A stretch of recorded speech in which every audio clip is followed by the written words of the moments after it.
What's up, everybody? Once again, my name is Matt, and welcome back to Let's Play Ocarina of Time 3D Master Quest. In the last episode, we got through maybe 2/3 of the Shadow Temple, and in this episode, well, we're gonna finish up that remaining third and save the next stage. So, let's start by blowing up these conveniently placed bombs, because guess what? When they explode, they will ruin the structural integrity of this weird statue thing.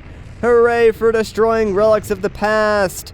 But yeah, that sort of creates a bridge for us, so now we can, reach the other side.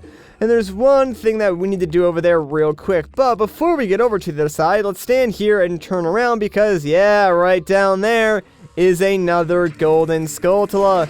And I believe this is, our fourth one of this temple. There should only be one more left after this, and, we're not going to get it until, right before the boss door, so we'll worry about that later. For now, though, here's a time block, so, of course, let's take out the Ocarina and play the Song of Time. You guys know the drill by now.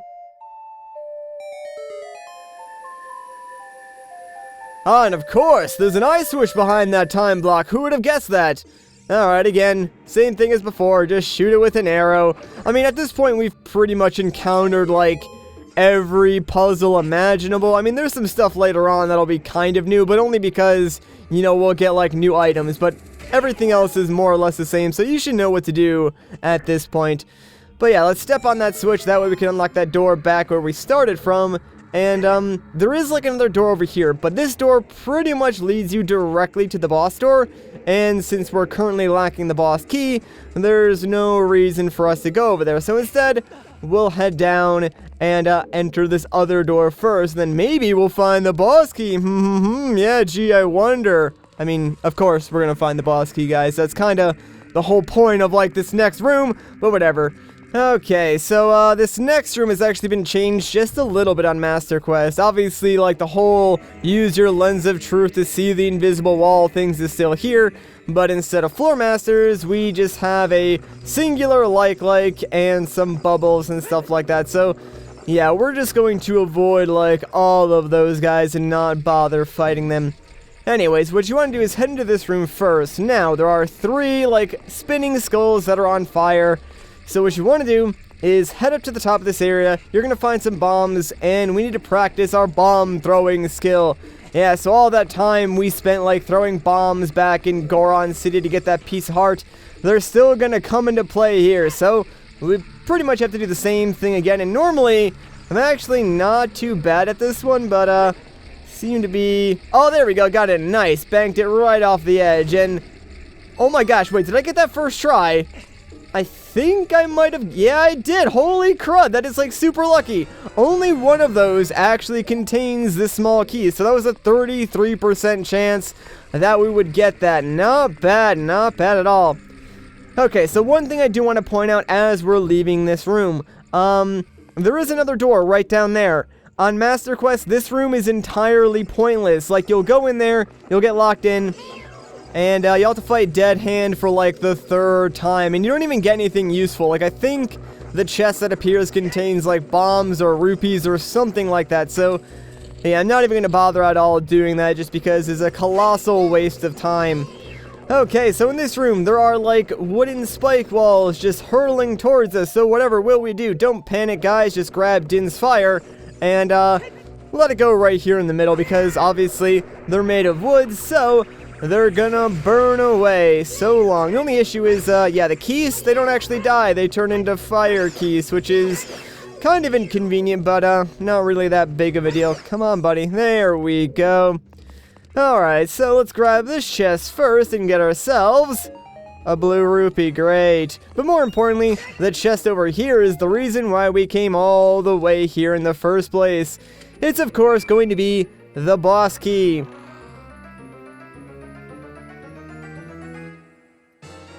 And there we go. Yeah, for once they're actually giving us the boss key, late into the temple right before the boss. Because normally, they give it to us, the second we get into the temple or very early to the beginning, which is kind of weird. So I guess, it makes more sense to give it to us, later on in the temple. But, hey, you know what? I don't really mind either way. Now that we got this, though, we are ready to go and take on the boss of this temple. The only thing that we need to worry about is that final Skulltula, which is right before the boss door.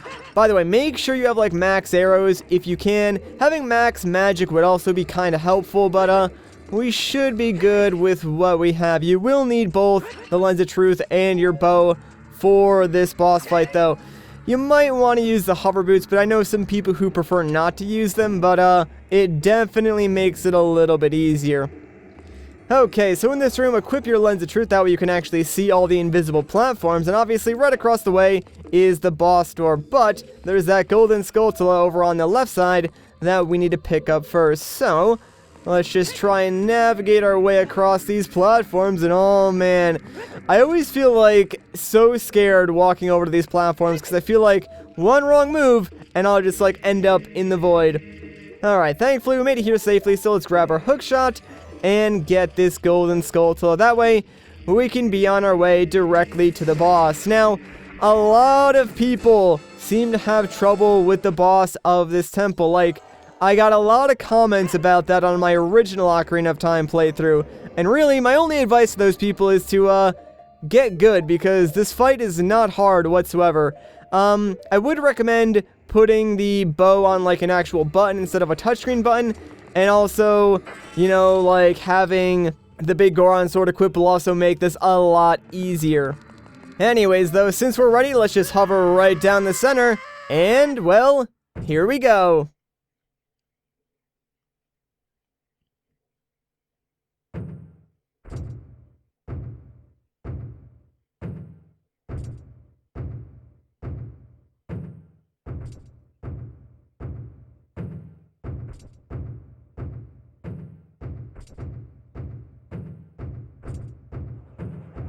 This is the Phantom Shadow Beast, Bongo Bongo. So Bongo Bongo consists of two hands and that weird like eye thing. What you want to do is just shoot each of the hands with one arrow each. Make sure you have your Lens of Truth on. That way you can see the eyeball and shoot it as it's hurtling towards you. Then, once it's done, just go ham on the eye with your sword. That's really all there is to this fight. The only, like, challenging or difficult part can be, like, the targeting system, because sometimes it just goes completely haywire. But, you can still manually aim just fine. And here he comes again. And guess what? Well, the fight's over. Yeah, Bongo Bongo is not hard. He didn't even deal damage to me. Easiest fight in the game, hands down.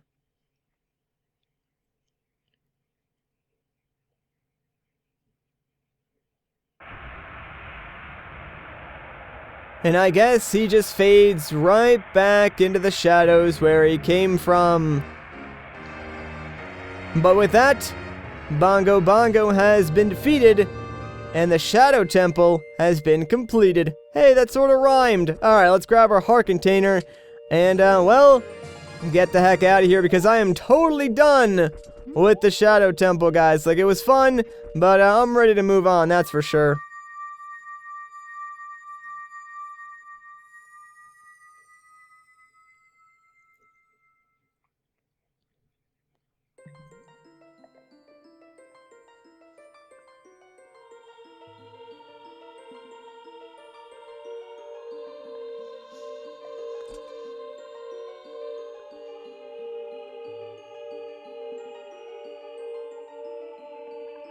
The boy with the noble Zelda's ocarina. As I expected, you have come. I am Impa, one of the Sheikah. I am Princess Zelda's caretaker, and I am also the sage who guards the Shadow Temple. We Sheikah have served the royalty of Hyrule from generation to generation as attendants. However, on that day 7 years ago, Ganondorf suddenly attacked, and Hyrule Castle surrendered after a short time. Ganondorf's target was one of the keys to the Sacred Realm, the hidden treasure of the royal family, the Ocarina of Time. My duty bound me to take Zelda out of Ganondorf's reach. When I last saw you, as we made our escape from the castle, you were just a lad. Now I see that you have become a fine hero. There's nothing to worry about. The princess is safe now. Soon you'll meet Princess Zelda face to face, and she will explain everything. That is when we, the 6 sages, will seal up the evil king and return peace to Hyrule. I have to stay here. You go to Princess Zelda's side and protect her on my behalf. Now I put my power, which should be helpful to you, into this medallion.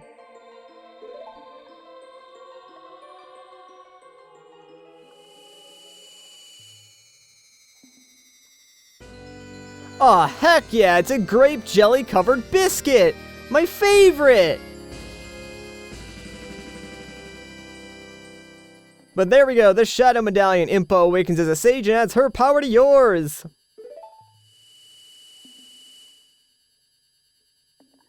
Please, look out for the princess.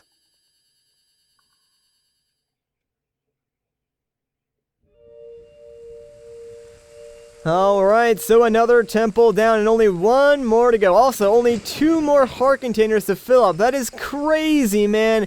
Absolutely crazy. We're getting very, very close to the end of this game, but there is still much to take care of and much to do. So, now that the Shadow Temple is done, I guess we'll just make our way back into Kakariko. And you know what? Actually, I think this is probably a really good place to end off this video. So if you guys enjoyed this part, a like rating would be greatly appreciated. If you want to see more, consider subscribing. But once again, guys, my name is Matt. Thank you so much for watching, and I'll catch you in the next one.